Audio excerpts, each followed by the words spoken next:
आप सभी को राधे राधे और मेरा प्रणाम। आप सभी का इस चैनल पर एक बार फिर से स्वागत है। मैं मालविका चतुर्वेदी। तो आज इस वीडियो में हम बात करने वाले हैं हमारे सप्त निधियों में से जो दो निधि हैं, एक राधा गोविंद देव जी और दूसरे राधा गोपीनाथ जी, जो कि हमारे राजस्थान के जयपुर में स्थित है और यहाँ पे आप उनके दर्शन करने के लिए जा सकते हैं। हमको इतना सौभाग्य प्राप्त हुआ कि जो अंग्रेजी कैलेंडर के हिसाब से नव वर्ष हमारा अभी प्रारंभ हुआ है, उसके दूसरे ही दिन हम इनके दर्शन करने के लिए जा सके। वैसे तो हमारा नव वर्ष चैत्र मास में प्रारंभ होगा, जो कि अप्रैल के टाइम पे आएगा, परंतु अच्छी चीज के लिए कोई भी अच्छी बात है ना, हमें वर्ष में 2 बार नव वर्ष मनाने के लिए मिल रहा है। तो उसके अकॉर्डिंग हम दूसरे दिन गए थे दर्शन करने, क्योंकि पहले दिन तो हमें खाटू श्याम जी के दर्शन करने के लिए मिले।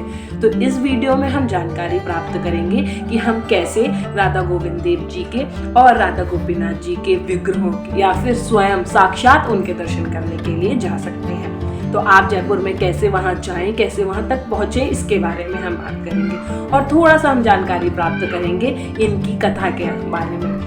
इसी के साथ और जो जानकारी हम पता कर सकते हैं वो आपको जरूर बताएंगे, जो हमें अभी तक प्राप्त हो पाई है लोकल या किसी तरीके से, या स्वयं जाके जो भी हम वहाँ देख सकें। इसी के साथ यहाँ की समय सारणी के बारे में कि किस समय आप जा सकते हैं, क्या क्या होता है, इस बारे में भी बात करेंगे। तो इस वीडियो में आप आगे बढ़े और आशा करते हैं कि इस वीडियो को देखकर आपको कुछ तो जानकारी प्राप्त हो। अगर आप इससे पहले दर्शन कर चुके हैं तो इस बारे में हमें ज़रूर बताएं। अगर दर्शन नहीं किए हैं तो आपको दर्शन मिले, ऐसा ही हम राधा रानी से प्रार्थना कर सकते हैं। श्री जी आप पर कृपा करें इसके लिए। तो आप चलते हैं आगे और हम सब देखते हैं कि हम कैसे यहाँ पे जाके दर्शन कर सकते हैं। तो सबसे पहले हम जान लेते हैं कि हम गोविंद देव जी मंदिर कैसे पहुँचे। आप अपने शहर से जयपुर स्टेशन के लिए जा सकते हैं, ट्रेन के द्वारा, बस के द्वारा, जैसे भी आपको सुविधा हो। आप जब जयपुर रेलवे स्टेशन पहुंच जाएंगे या बस स्टॉप पहुंच जाएंगे, वहां से आपको मेट्रो की सुविधा मिल जाएगी। बस स्टॉप जो कि सिंधी कैंप है और जयपुर जंक्शन, दोनों जगह से मेट्रो आपको बड़ी चौपड़ के लिए पकड़नी है, जो कि आपको बहुत ही आराम से वहाँ से मिल जाएगी। आप वहाँ मेट्रो लेकर बड़ी चौपड़ जा सकते हैं, जहाँ से गोविंद देव जी का मंदिर आप आराम से चल के भी जा सकते हैं। नहीं तो आपको ई रिक्शा वगैरह भी मिल जाएंगे, जो कि आपको गोविंद देव जी मंदिर तक छोड़ देंगे। तो इस प्रकार आप बहुत ही आराम से मंदिर तक पहुँच पाएंगे। अभी आप जो देख रहे हैं, हम मेट्रो से निकल के, ये बड़ी चौपड़ है जहाँ पे हवा महल है।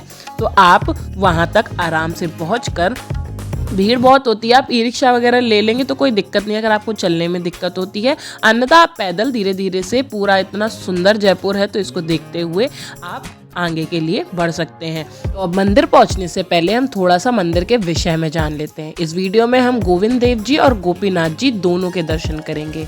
भगवान श्री कृष्ण का जयपुर का सबसे प्रसिद्ध विना शिखर वाला यह मंदिर है।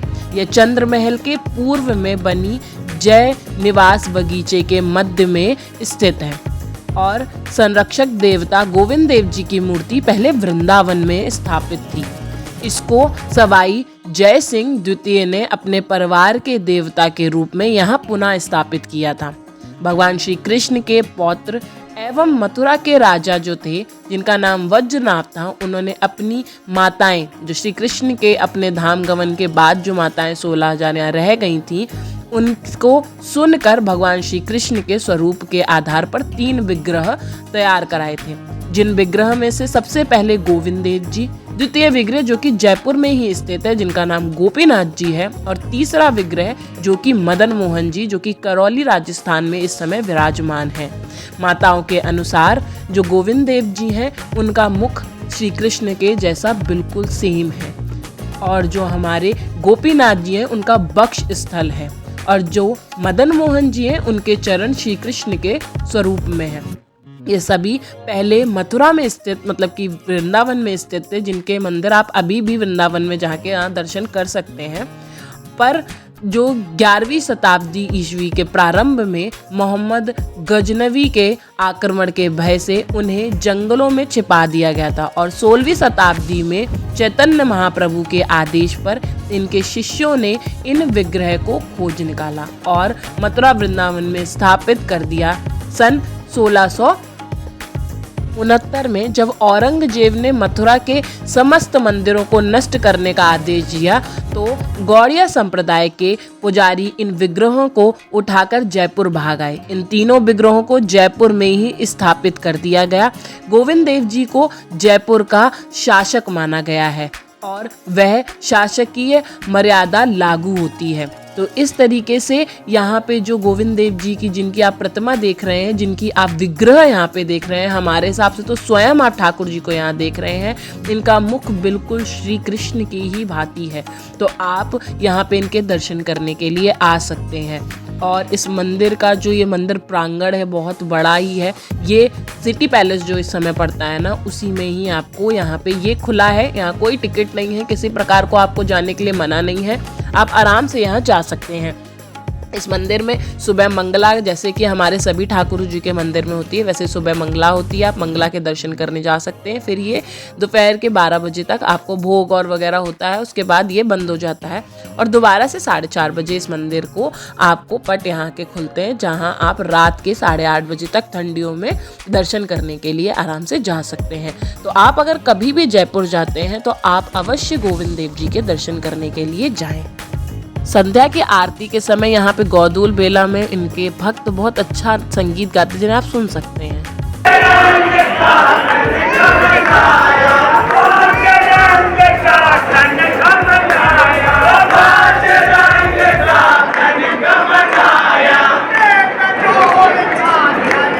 गोविंद देव जी मंदिर में आपको बहुत सारे ऐसे, जैसे ये चित्रपट दिख रहे हैं ना, आपको देखने के लिए मिल जाएंगे। इसमें आपको बहुत सारी कहानियाँ जो कि ठाकुर जी से जुड़ी हुई हैं, ठाकुर जी के भक्तों से जुड़ी हुई हैं, गोविंद देव जी के मंदिर से जुड़ी हुई हैं। इस तरीके की कई सारी कहानियों को इन चित्रपट के थ्रू दर्शाया गया है, तो आप इन्हें देख सकते हैं। वैसे तो गोविंद देव जी के मंदिर में भी बहुत भीड़ होती है, पर परिसर बड़े होने के कारण इतना ज़्यादा आपको दिक्कत यहाँ नहीं समझ में आएगी। यहाँ आपको शूज़ वगैरह सबमिट करने के लिए बाहर हर चीज़ की सुविधाएं आराम से मिल जाएंगी।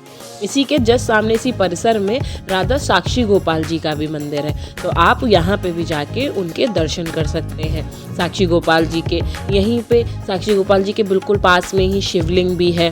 तो बहुत सारा, मतलब इस पूरे परिसर में बहुत सारी जगहें ऐसी हैं जिन्हें आप दर्शन करने के लिए जा सकते हैं। बहुत लोगों को नहीं पता होने के कारण यहाँ नहीं पहुँचते हैं, तो आपको इस वीडियो के थ्रू आशा करते हैं कि पता चले और आप इस बार जयपुर जाएं तो आप यहाँ दर्शन करने अवश्य जाएं।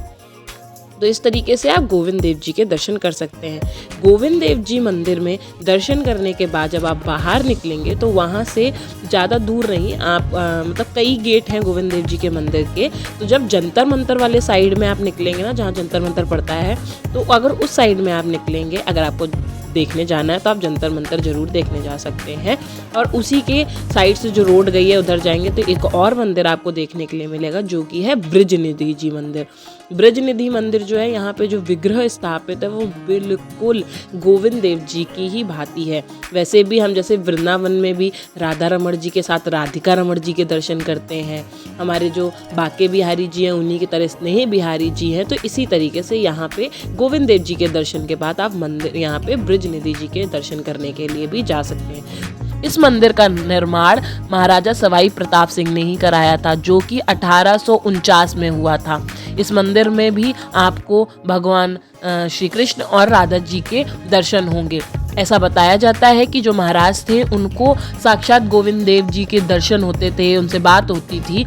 एक बार ऐसा हुआ कि जो नवाब थे अवध के, वह उन्होंने जो वाइस रॉय था ब्रिटिश का एम्पायर के, उनको मार दिया था। और इस दुश्मनी के कारण ब्रिटिश के सोल्जर उनको भी, नवाब को मारना चाहते थे, परंतु नवाब महाराज के पास आए और उनसे कहा कि वो उन्हें अपनी शरणागति दें, उनको बचाएं। तो नवाब को महाराज ने प्रॉमिस किया, उनको बोला कि वो गोविंद देव जी की कसम खा के कहते हैं कि वो उनको ज़रूर प्रोटेक्ट करेंगे। पर बहुत ज़्यादा प्रेशर होने के बाद उन जो महाराज थे, महाराज ने नवाब को ब्रिटिशर्स को दे दिया। तो इससे गोविंद देव जी अप्रसन्न हो गए और उन्होंने दिखना बंद कर दिया। तो जब बहुत ज़्यादा महाराज परेशान हो गए तो उन्होंने महाराज को सपने में बोला कि मेरा एक और मंदिर बनवाओ, जिससे कि मैं तुमसे गुस्सा नहीं रहूँगा। तो इसलिए इस मंदिर को बनवाया गया और सवाई जो प्रताप सिंह महाराज जी थे उनको वापस से गोविंद देव जी के दर्शन हुए। यहाँ दर्शन करने के बाद हम जो जयपुर में दूसरे ठाकुर जी स्थित हैं जिनका नाम है गोपीनाथ जी, उनके दर्शन करने के लिए गए। गोपीनाथ जी का जो मंदिर है वो गोविंद देव जी से 2 किलोमीटर की दूरी पे लगभग पड़ता है। आप अंदर के रास्तों से पैदल भी जा सकते हैं, नहीं तो आप ई रिक्शा वगैरह लेके यहाँ पे आराम से पहुँच सकते हैं। गोपीनाथ जी की जैसे मैंने कथा पहले ही बताई कि यह भी उन 3 ठाकुरों में से ही है जो राजस्थान में स्थित हैं और इनका वक्ष स्थल मतलब कि छाती का जो स्थल है यह बिल्कुल श्री कृष्ण की तरह दिखता है। तो इनके दर्शन करने के लिए आप यहाँ जा सकते हैं। इस मंदिर की भी टाइमिंग बिल्कुल गोविंद देव जी की ही तरह है, तो आप इसको ऑनलाइन भी टाइमिंग को चेक कर सकते हैं। गर्मियों और ठंडियों में अलग अलग रहती है, तो आप एक बार यहाँ पे चेक करके जाएं। हम जब पहुंचे थे तब आरती हो रही थी, हमने आरती ली। आप यहाँ पे यह मंदिर परिसर बहुत बड़ा नहीं है, बीच मार्केट में है, तो इस मंदिर में थोड़ी सी भीड़ हो सकती है, पर आप यहाँ पे दर्शन करने के लिए बहुत आराम से जा सकते हैं। संध्या के टाइम पे आप यहाँ आरती के लिए भी जा सकते हैं, आरती में सम्मिलित हो सकते हैं, बहुत निकट से ठाकुर जी को देख सकते हैं। तो इस तरीके से आप ठाकुर जी के यहाँ पे दर्शन करें। जयपुर जाएँ, अवश्य दोनों ठाकुरों के दर्शन करें। अगर आप राजस्थान में ज़्यादा दिन के लिए रुकते हैं तो आपको एक बार हमारे जो तीसरे ठाकुर हैं मदन मोहन जी, उनके दर्शन करने के लिए भी जाना चाहिए, जो कि करौली राजस्थान में है। हम आगे के जब दोबारा जाएंगे करौली में ठाकुर जी के दर्शन करने जाएंगे तो उसकी वीडियो भी आपके लिए ज़रूर लाएंगे। आप जब वृंदावन जाएं तो आप गोपीनाथ जी का जो पुराना मंदिर है जहाँ पे पहले ये स्थित थे आक्रमण के पहले, उसके दर्शन करने के लिए भी जा सकते हैं, जो कि राधा रमण मंदिर के बिल्कुल पीछे ही पड़ता है। बगल वाली गली से आप वहाँ जा सकते हैं दर्शन करने। अगर आप कोई गए हैं तो हमें ज़रूर कमेंट में बताएं। यहीं पे मंदिर के परिसर के अंदर ही आपको और भी देवी देवताओं के दर्शन करने के लिए मिल जाएंगे। इसके बाद आप यहाँ दोनों जगह दर्शन करने के बाद जयपुर में आपको और भी राधा वल्लभ जी हैं या और भी इस तरीके से कई सारे ठाकुर जी के मंदिर जो कि जहाँ पे उनके विग्रह स्थित हैं, उनके दर्शन करने के लिए जा सकते हैं। इसीलिए जयपुर को छोटा वृंदावन भी बोलते हैं हम, क्योंकि यहाँ पे हमारे ठाकुर जी विराजमान हैं और ये बिल्कुल आपको ऐसी वाइब देगा जैसे कि आप थोड़ी समय के लिए वृंदावन में ही हैं। और ये बहुत सुंदर शहर है, रात में तो बहुत ही ज़्यादा सुंदर लगता है। इसके अलावा आप यहाँ शॉपिंग करने जाइए बाबू बाज़ार में, और भी बहुत सारी चीज़ें यहाँ पे आप देखने के लिए जा सकते हैं। तो अगली बार आप जब जयपुर जाएं तो आप कृपया यहाँ पे दर्शन करने अवश्य जाएं अपने पूरे परिवार के साथ। तो आप सभी को ठाकुर जी के दर्शन करके कैसा लगा, इसके बारे में जानकारी प्राप्त करके कैसा लगा, ये हमें ज़रूर बताएं। हम आशा करते हैं और श्री जी से प्रार्थना करते हैं कि अगर आपने अभी तक दर्शन नहीं किए हैं तो आपको इनके दर्शन हों। बहुत से लोग जयपुर जाते हैं, सिटी पैलेस जाएंगे, हवा महल जाएंगे, परंतु कुछ कारणोंवश या फिर उनको पता नहीं होता, इन कारण से यहाँ पे दर्शन नहीं पा पाते हैं। वैसे तो श्री जी की कृपा के बिना क्या ही होगा, परंतु हम आशा करेंगे कि इस बार अगर आप जाएं तो आप यहाँ दर्शन करके अवश्य आएं। इसी के साथ आपको अगर यहाँ पे, वैसे तो आपको अच्छा ही लगा होगा दर्शन करके, लेकिन मेरी ये जो छोटा सा प्रयास है इस वीडियो के थ्रू आप लोगों तक ये जानकारी पहुंचाने का, अगर ये अच्छा लगा हो तो इस वीडियो को लाइक करें, शेयर करें लोगों के साथ, जिससे कि जिन्हें नहीं जानकारी प्राप्त है वो जानकारी प्राप्त कर सके। और उसी के साथ इस चैनल को सब्सक्राइब भी कर सकते हैं, बेल आइकन प्रेस कर सकते हैं, जिससे कि जब भी न्यू कोई वीडियोस आती है तो आपको पता चले। तब तक सभी को जय श्री राधे, जय श्री कृष्ण, जय श्री राम, हर हर महादेव।